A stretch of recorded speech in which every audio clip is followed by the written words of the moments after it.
Tengan todos un muy buen día. Qué bueno poder estar nuevamente compartiendo la palabra con ustedes un domingo más en los cultos de la comunidad desde casa. Vamos a orar para pedirle al Señor que nos guíe en el tiempo del sermón dominical. Oremos. Papito amado, gracias por este domingo. Gracias, Señor, porque una vez más podemos estar, aunque a la distancia, unidos en espíritu, Señor, para adorarte juntos y para escuchar tu palabra juntos como familia, Señor, como tus hijos y tus hijas, Señor. Háblanos, Señor, por favor, queremos conocerte más, queremos acercarnos más a ti. Te pedimos que a través del estudio de tu palabra ahora tú puedas transformar nuestras vidas. Te pedimos esto en el nombre de tu Hijo Jesús. Amén. En la pasada temporada de Navidad, Coca-Cola lanzó una promoción donde con un código que tú sacabas de las botellas de Coca-Cola, podías hacer una llamada telefónica a Papá Noel. Una tarde mis hijas quisieron hacer la prueba. Entonces puse el código en mi teléfono y nos llevó a una página en internet donde había algunos mensajes pregrabados en video de Papá Noel. Te permitían personalizar una que otra cosa, uno que otro detalle, poniendo tu nombre y al final te sacabas una foto con Papá Noel. Fue una cosa, la verdad, súper desilusionante porque no fue tan divertido como pensábamos. Además que fue algo súper fugaz, súper cortito. Como se dice vulgarmente, fue algo súper trucho. Mis hijas no creen en Papá Noel. Desde muy pequeñas les explicamos que Papá Noel es un personaje ficticio, es un personaje falso, porque la Navidad obviamente no se trata de eso. Entonces, ellas por ese lado estaban tranquilas. Pero me imagino que ha debido ver varios niños desilusionados en todo el mundo, que estaban seguramente con la esperanza en que iban a hablar de verdad con Papá Noel, que iban a tener una conversación telefónica con el Papá Noel verdadero.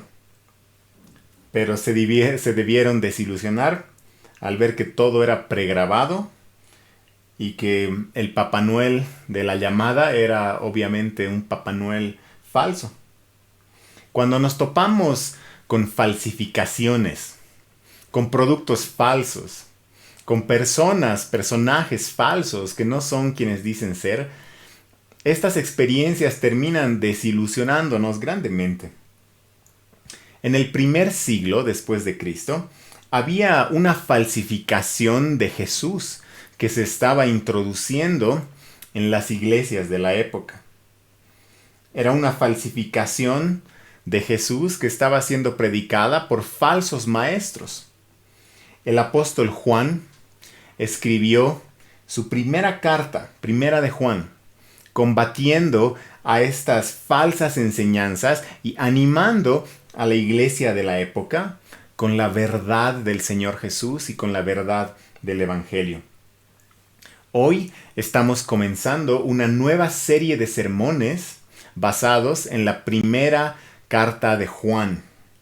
Y hoy en este primer sermón de la serie vamos a ver los 4 primeros versículos del capítulo 1.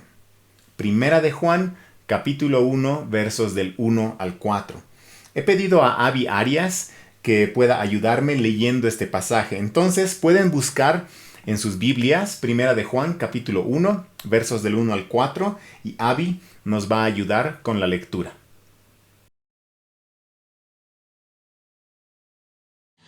Lo que existía desde el principio, lo que hemos oído, lo que hemos visto con nuestros propios ojos, lo que hemos contemplado y lo que han tocado nuestras manos.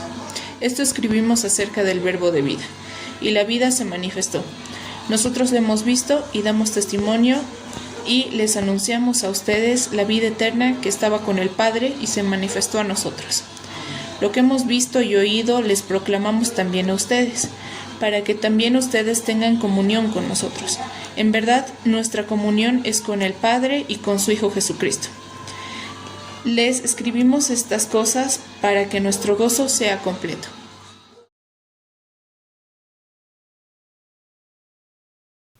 Gracias, Abby, por ayudarnos con la lectura. Bien, Antes de comenzar a ver cada uno de estos versículos, permítanme explicarles brevemente cuál es el contexto de la época en la cual se escribió esta carta. Les decía que en el primer siglo se estaba introduciendo una falsificación de Jesús y del Evangelio a las iglesias.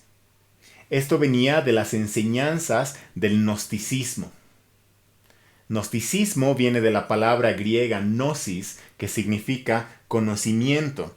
Y esta filosofía, que pretendía tener un conocimiento espiritual especial, presentaba a un Jesús falso. Ellos decían que Jesús era una especie de aparición que tenía solamente la apariencia de forma física. Es decir, ellos creían que Jesús fue solo un espíritu, que no tuvo un cuerpo físico.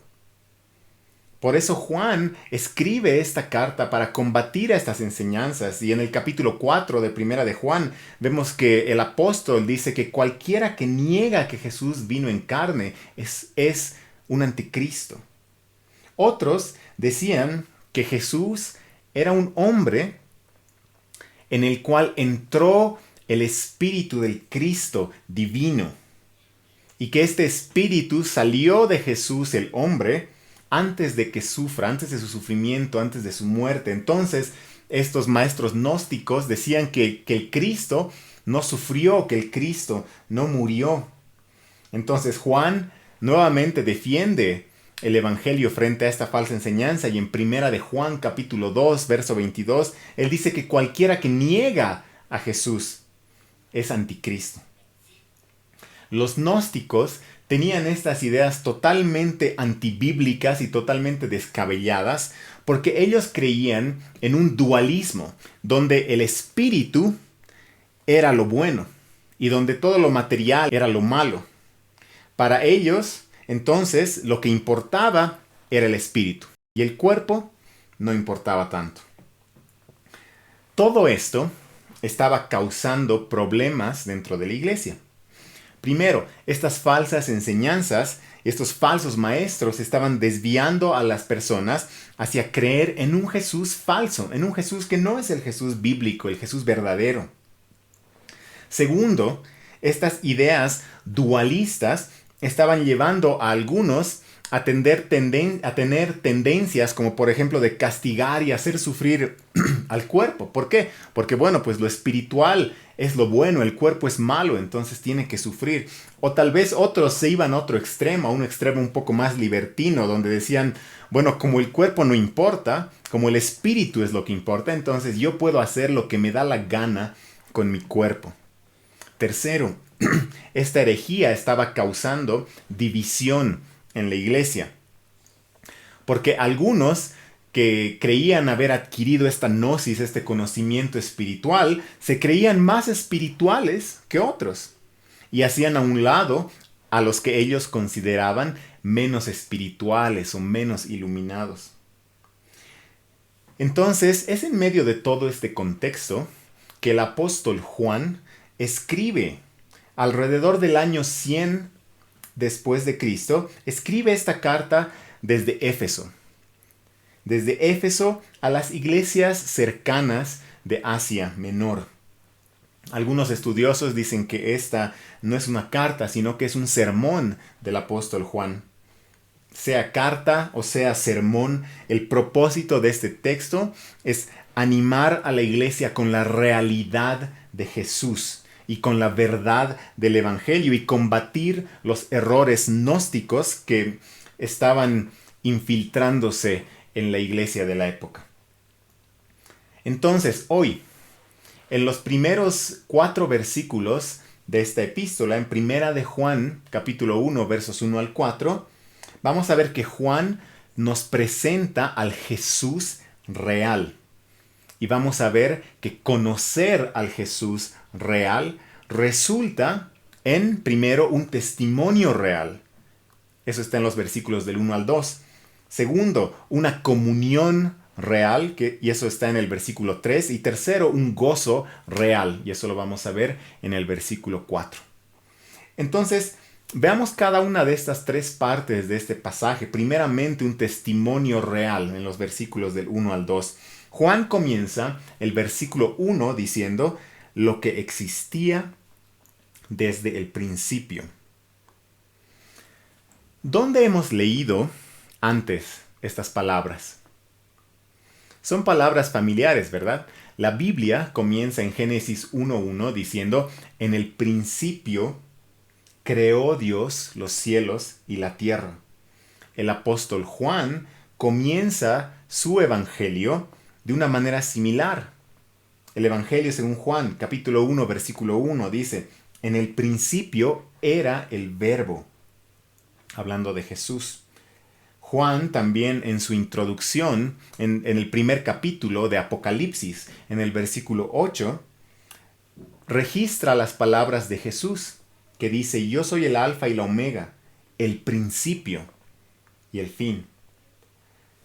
Para Juan era importante que los cristianos que lean su carta entiendan que Juan se estaba refiriendo a Jesús, que es Dios eterno, creador, Dios creador que existía desde el principio. Juan presenta a Jesús como el verbo de vida. Vida que según el versículo 2, fíjense el versículo 2, dice que estaba con el Padre y se manifestó a nosotros. Juan nos está presentando al verdadero Jesús como el creador de vida y el dador único de vida espiritual. Y en esta breve introducción a su carta, deja en claro que Jesús no es un simple ser creado. Jesús no es un simple ser humano, como algunas personas todavía creen hoy. Y algo fascinante de estos primeros versículos en el capítulo 1 de Primera de Juan es que Juan nos está presentando al eterno Dios Hijo, pero lo presenta de una manera en la que los seres humanos lo podemos conocer. Lo presenta de la manera en la que Dios decidió revelarse a sí mismo a nosotros. Lo presenta como Dios encarnado, envuelto en humanidad. Juan dice varias cosas acerca de este tema de la encarnación en estos versículos, en estos 4 versículos. El versículo 1 dice, lo que hemos oído. El versículo 1 también habla de que lo hemos visto con nuestros propios ojos. El versículo 1 también dice lo que hemos contemplado. O sea, está diciendo no solo lo hemos visto de pasada, sino que lo hemos contemplado, lo hemos observado detenidamente. El versículo 1 también dice lo que han tocado nuestras manos. El versículo 2 vuelve a repetir lo mismo del versículo 1, que lo hemos visto. El versículo 3 vuelve a repetir esta idea de que lo hemos visto. Y repite también el versículo 3 la idea de que lo hemos oído. Juan entonces repite y asegura una y otra vez visto, oído, contemplado, tocado. Ahora, recuerden que al principio les comenté que en la época había una falsa doctrina gnóstica que estaba entrando a la iglesia. Esta falsa doctrina decía que Jesús no vino en carne, sino que ellos decían que Jesús era un espíritu que era tan solo una aparición, con apariencia de carne, pero que era solo espíritu. Esto era obviamente falso. Juan vio a Jesús. Juan oyó a Jesús. Juan contempló a Jesús. Juan tocó a Jesús. Él y los primeros discípulos vieron, oyeron, contemplaron y tocaron a Jesús, al verbo de vida hecho carne. Dicho de otra manera, el apóstol Juan aquí está dando un testimonio real y fidedigno acerca de Jesús. Juan fue un testigo ocular y presencial del Dios encarnado. Y este testigo estaba apasionado para que otros escuchen este mensaje, para que otros escuchen este testimonio real acerca del Jesús verdadero, del Jesús real. Este es un resultado de conocer al Jesús real. El estar apasionado para contar este testimonio fidedigno y real a otros, para que otros también puedan conocer al Jesús verdadero. Ahora, tal vez nosotros podríamos decir, bueno, pero Juan era un apóstol y él vio a Jesús en carne y hueso. Él vio y oyó a Jesús en persona. Nosotros solo oímos acerca de Jesús. Pero escuchen lo que escribió el mismo apóstol Juan en su evangelio. Juan capítulo 20, versículo 29, cuando Juan está registrando las palabras que dijo Jesús al decir, dichosos los que no vieron y sin embargo creyeron. Esos somos nosotros. Somos dichosos porque aunque no hemos visto a Jesús con nuestros ojos físicos, lo hemos visto con los ojos de la fe y hemos creído en él. Y al igual que Juan tenía un testimonio real acerca del Jesús verdadero, nosotros también tenemos un testimonio real acerca del Jesús real. Tenemos un testimonio de lo que hemos visto en la Escritura y de cómo por la fe hemos conocido a Jesús y cómo Él nos salvó siendo pecadores y cómo Él nos perdonó y nos dio vida eterna. Nosotros podemos decir, por la fe, a través de la revelación de Dios en la Biblia, hemos visto al Verbo de vida. Él nos amó. Él nos salvó. No dejemos de contar el testimonio real acerca de Jesús, acerca del Jesús verdadero y de lo que Él hizo por nosotros. En el año 1971, en Inglaterra, se estaba filmando un documental acerca de la dura vida en las calles en uno de los barrios de Londres.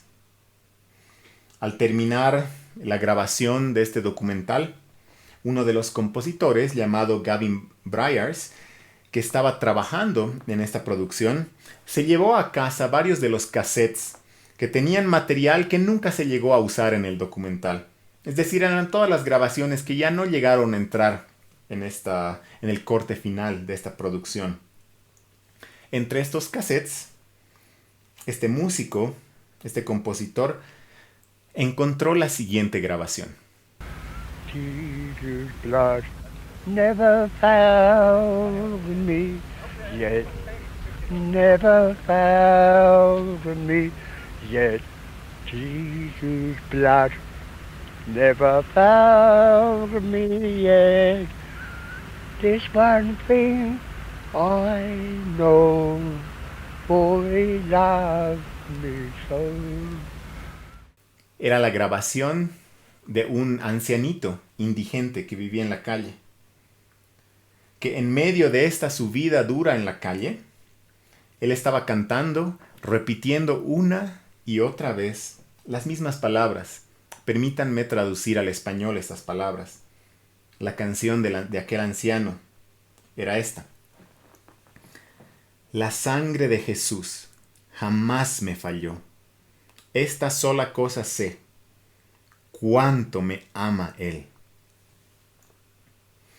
Este músico tuvo la idea de trabajar con la grabación de este anciano y ponerle un acompañamiento instrumental.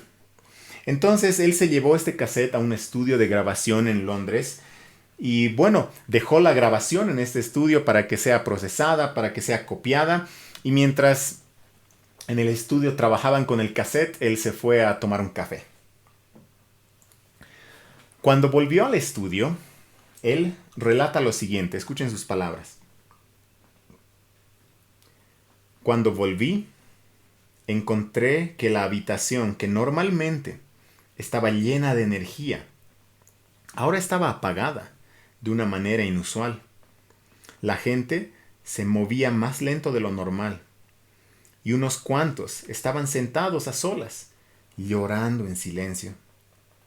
Estaba perplejo hasta que me di cuenta de que la grabación todavía estaba siendo reproducida y que ellos se habían quedado abrumados por el canto de aquel anciano.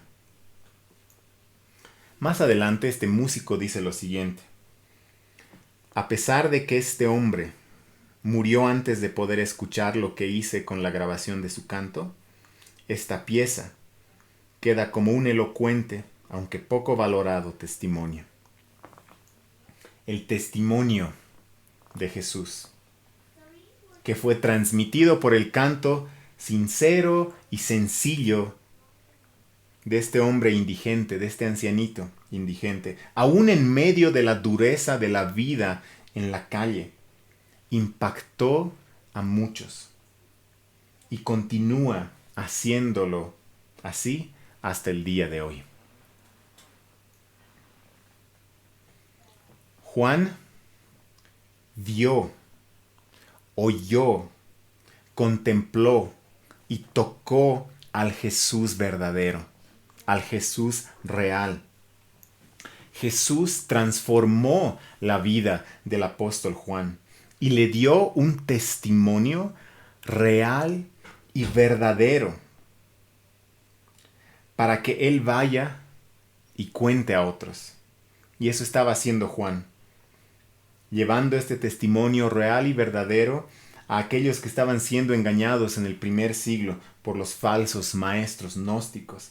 Nosotros, hoy, con los ojos de la fe, hemos visto a Jesús, el Verbo de vida. Hemos creído en su Evangelio y hemos creído en su palabra. Y nosotros entonces tenemos también un testimonio real y verdadero para ser contado acerca del Jesús verdadero, para ser llevado a otros. Que el Señor nos llene de una pasión verdadera y sincera, una pasión para llevar este testimonio real a otras personas. Este testimonio acerca de cómo hemos conocido al Verbo de vida, cómo lo vimos en las páginas de la Escritura y cómo Él nos amó y cómo Él murió por nuestros pecados y cómo Él resucitó y nos dio vida eterna. El conocer al Jesús real resulta en un testimonio real y también resulta en una comunión real. Primera de Juan, capítulo 1, verso 3 dice: lo que hemos visto y oído les proclamamos también a ustedes, para que también ustedes tengan comunión con nosotros. En verdad, nuestra comunión es con el Padre y con su Hijo Jesucristo. Según este versículo, el creer en el Jesús real y verdadero que Juan estaba proclamando tiene como resultado una comunión. Primero una comunión, dice, horizontal los unos con los otros y una comunión vertical con Dios mismo. Los falsos maestros gnósticos dividían a las personas en dos grupos. Por un lado estaban aquellos que, según ellos, no eran capaces de trascender o de ir más allá de su experiencia física. Estos eran considerados inferiores. Por otro lado, los gnósticos decían que habían personas más espirituales, que habían adquirido este conocimiento espiritual especial. Entonces, estas personas más espirituales o más iluminadas eran más cercanas a Dios, más parecidas a Dios. Como resultado, entonces, los que se consideraban más espirituales o más iluminados miraban como inferiores a aquellos que supuestamente no eran tan espirituales. Juan estaba tirando abajo estas barreras que los gnósticos pretendían poner entre las personas de la iglesia. En otras palabras, en Jesús no hay cristianos superiores y cristianos inferiores. En Jesús no hay cristianos VIP y cristianos tal vez de segunda. No, para nada. En Jesús tenemos todos una comunión horizontal. los unos con los otros, sin acepción de personas. O por lo menos así debería ser. Aquellos gnósticos que causaban división simplemente no eran parte de la comunión de la iglesia. Primera de Juan capítulo 2, versículo 19 dice, ellos salieron de nosotros, pero en realidad no eran de nosotros. Esta comunión real, esta comunión cristiana, es una comunión unos con otros, sin acepción de personas. Es una comunión horizontal, pero también es una comunión vertical, es una comunión con Dios. Dice, en verdad, nuestra comunión es con el Padre y con su Hijo Jesucristo. Los cristianos tenemos una relación íntima y estrecha con Dios a través de Jesucristo. Y esta comunión es mucho más profunda y mucho más verdadera que la que predicaban los falsos maestros gnósticos de aquella época. Ellos decían que solo algunos que eran los más espirituales, solo ellos tenían una relación con Dios. Pero a través de Jesús nosotros sabemos de que todos los creyentes tenemos pleno acceso al Padre y tenemos una relación y una participación y una unión con Dios mismo a través de Jesús. Dios con nosotros. Dios en nosotros. Nosotros en Dios. Y todos nosotros unidos los unos con los otros. En ese sentido, comunión es mucho más que amistad. Comunión es mucho más que simple afinidad. Comunión implica compartir vida, participar el uno de la vida del otro. En la comunión horizontal, los creyentes somos una familia, tenemos una vida juntos, una vida conjunta. Nos gozamos con los que están alegres, lloramos con los que lloran, nos preocupamos los unos por las necesidades de los otros. Y en la comunión vertical con Dios, compartimos vida con Dios mismo. Hablamos con el Padre a través de Jesús. Escuchamos su voz en su palabra. Vivimos con Dios las 24 horas del día, los 7 días de la semana. Estamos espiritualmente unidos a Él con una unión que nada ni nadie puede romper.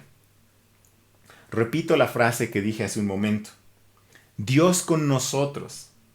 Dios en nosotros, nosotros en Dios y todos nosotros unidos los unos con los otros. Así es la comunión cristiana.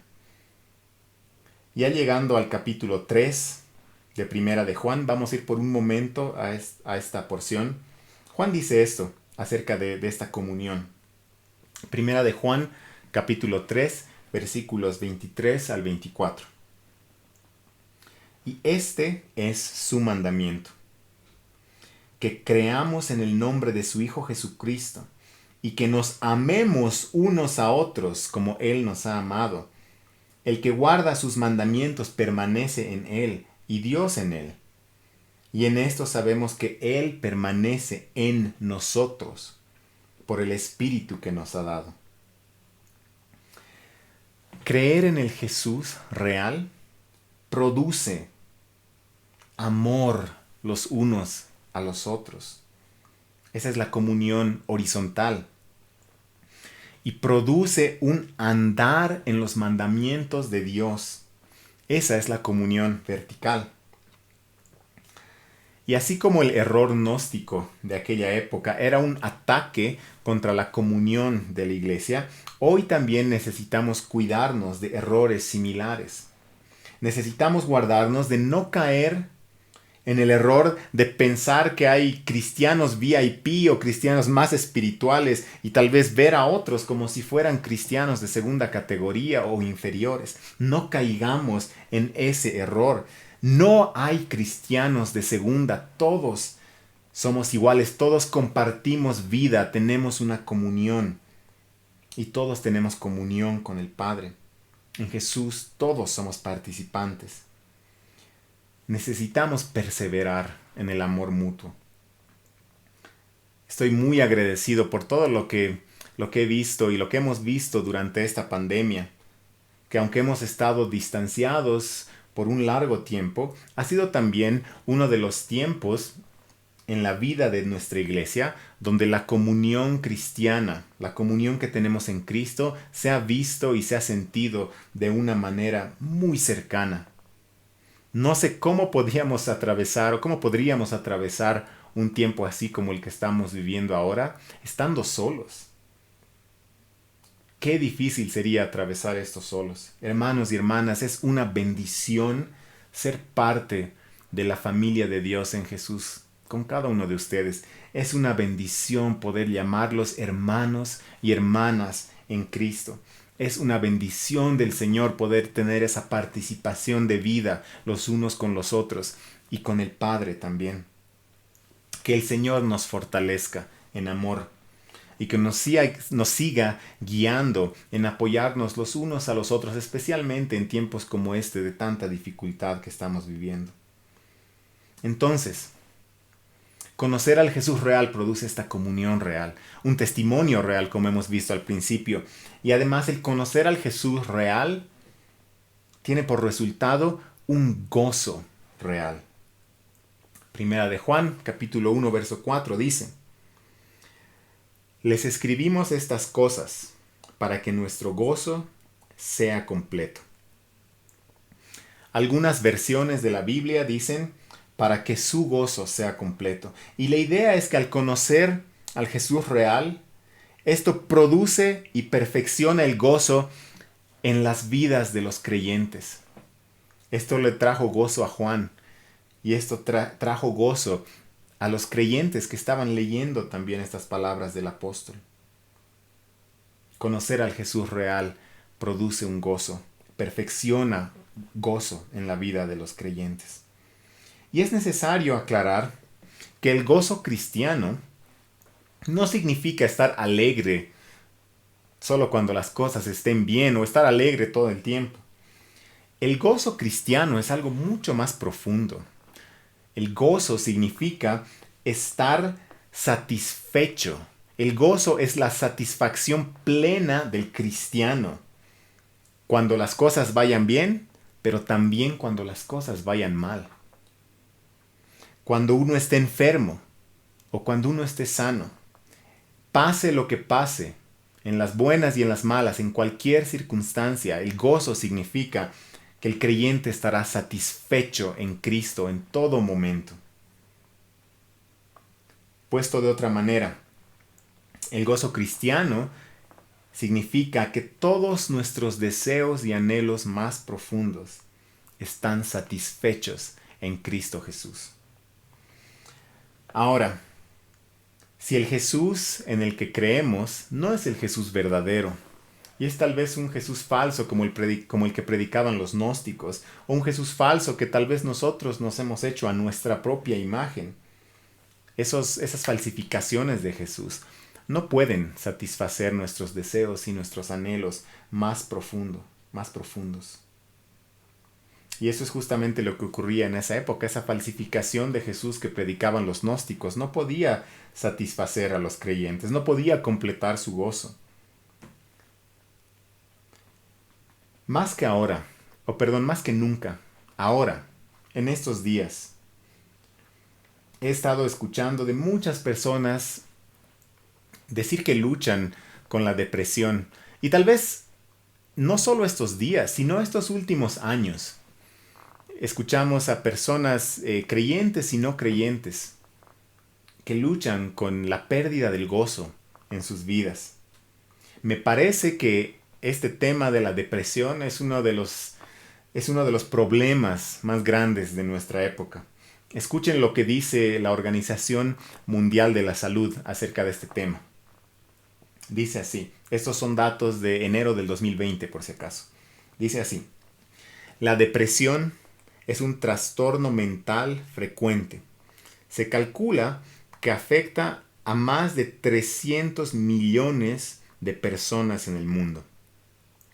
La depresión es la principal causa mundial de discapacidad y contribuye de forma muy importante a la carga mundial general de morbilidad. La depresión, un problema grande, un problema moderno de nuestro tiempo. Y aquí en Primera de Juan, capítulo 1, vemos una solución antigua a este problema moderno. Juan dice, les escribimos estas cosas para que nuestro gozo sea completo. El conocer al Jesús real y verdadero produce un gozo real y verdadero. Ahora bien, por si acaso, no estoy queriendo simplificar o disminuir el problema de la depresión, para nada. A todos ustedes, hermanos y hermanas que luchan con la depresión crónica, no me malentiendan. No estoy diciendo que si conoces a Jesús nunca te vas a deprimir. No, no estoy diciendo eso. Tampoco estoy diciendo que si conoces a Jesús, al Jesús real, nunca vas a estar triste. No, no estoy diciendo eso. La lucha contra la depresión es una lucha dura. Es una guerra. Pero al conocer al Jesús verdadero, adquirimos las armas para pelear esta guerra contra la depresión.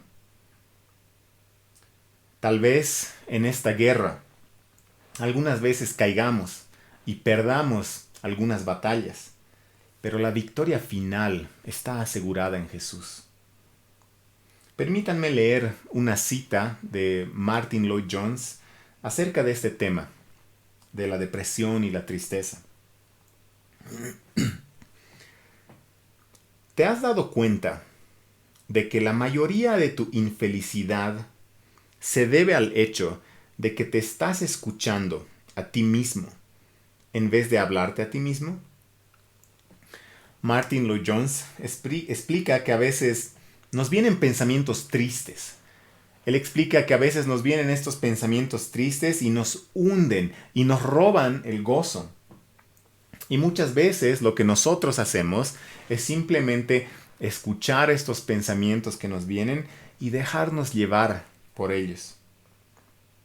La solución a esto, según Martyn Lloyd-Jones, es hablarnos a nosotros mismos en vez de escucharnos a nosotros mismos.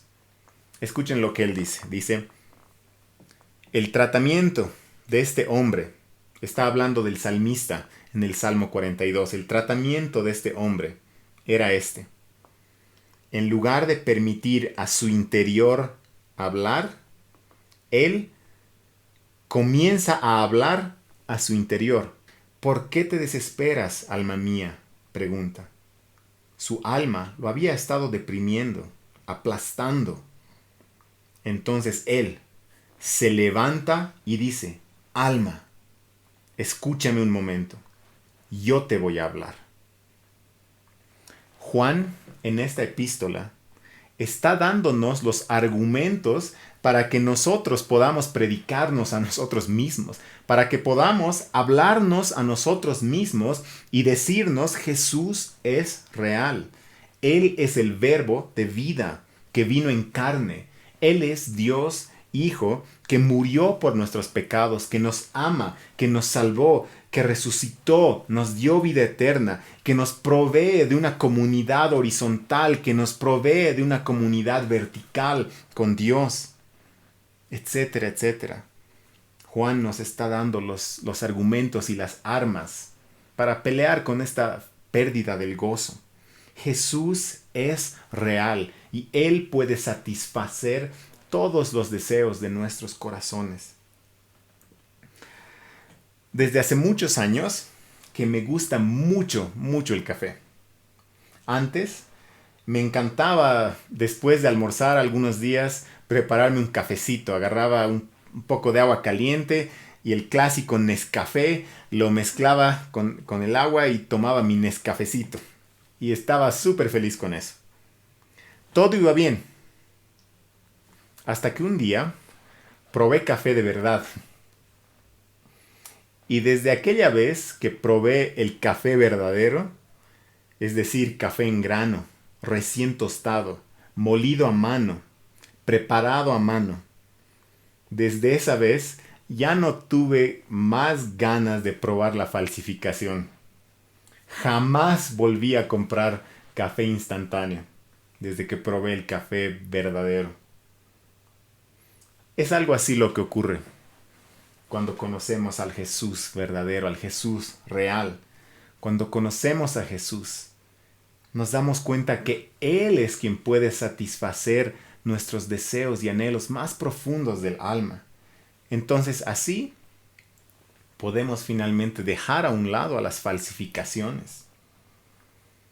Jesús se llamó a sí mismo el pan de vida, el agua viva. Él sabe que nuestra alma tiene hambre y sed, y que hemos estado intentando satisfacer esta hambre y sed del alma con falsificaciones. Hemos estado intentando satisfacer nuestros deseos con posesiones, con dinero, con amistades, con familia, con educación, con trabajo, con sexo, con adicciones y tantas otras cosas. Todas estas cosas nos van a dar tal vez un sentido momentáneo de satisfacción. Pero solo Jesús, solo el Verbo de vida puede satisfacernos plenamente y completar nuestro gozo. Solo el Verbo de vida puede darnos un gozo real y verdadero. Solo seremos libres de cosas como, por ejemplo, la pornografía, el amor al dinero, la acumulación de posesiones, cuando nos demos cuenta de que en Jesús encontramos un más grande placer, un mejor placer que el que podemos encontrar en la pornografía. Que en Jesús encontramos mejor seguridad que en el dinero. Que en Jesús encontramos una mejor y más duradera riqueza de la que podemos encontrar en las posesiones terrenales. Solo en Jesús nuestros deseos y anhelos del alma quedan satisfechos y nuestro gozo queda completo y perfeccionado. Por eso las últimas palabras del apóstol Juan en esta su primera epístola, en primera de Juan capítulo 5 versículo 21, dicen así: Hijos, aléjense de los ídolos. Dejemos de buscar gozo y plena satisfacción en aquellas cosas que no pueden satisfacernos, en ídolos que son falsificaciones de Dios. Busquemos más bien al Jesús real y verdadero. Solo como resultado de conocer al Jesús real es que podremos experimentar un gozo real. En resumen, en esta mañana hemos visto que conocer al Jesús real resulta en un testimonio real, resulta en una comunión real, comunión los unos con otros y con Dios mismo, y un gozo real al sentirnos plenamente satisfechos en Jesús. Estos tres temas van a ir expandiéndose mientras vamos avanzando en este estudio de Primera de Juan en las siguientes semanas y los siguientes meses. Y simplemente para terminar, quiero terminar leyendo las palabras de Primera de Juan 5:20. Que sea este nuestro deseo de poder conocer más y experimentar mucho más al Jesús real. Y sabemos que el Hijo de Dios ha venido y nos ha dado entendimiento a fin de que conozcamos a aquel que es verdadero. Y nosotros estamos en aquel que es verdadero y en su Hijo Jesucristo. Este es el verdadero Dios y la vida eterna. Vamos a terminar aquí orando. Papá Dios, gracias te damos porque tú nos has revelado en tu palabra al Jesús verdadero. Gracias, Señor, porque Nos has permitido ver a Jesús a través de los ojos de la fe. Gracias, Señor, porque nos has permitido conocer a Jesús y te rogamos que aquellos que no lo conocen puedan llegarlo a conocer también. Gracias por tu salvación. Danos una pasión, Señor, para llevar este testimonio real del Jesús verdadero a otros. Te damos gracias por la comunión verdadera y real que nos das unos con otros y contigo también. Y te damos gracias por el gozo verdadero y duradero que podemos experimentar en ti. Y te pedimos por todos aquellos que están luchando con la pérdida del gozo, Señor. Te rogamos que ellos puedan verte también a ti y que tú puedas ir satisfaciendo los deseos y anhelos de sus almas. Que tú puedas ir completando y perfeccionando el gozo en sus vidas. Te pedimos esto en el nombre de tu Hijo Jesús, el único y verdadero. Amén.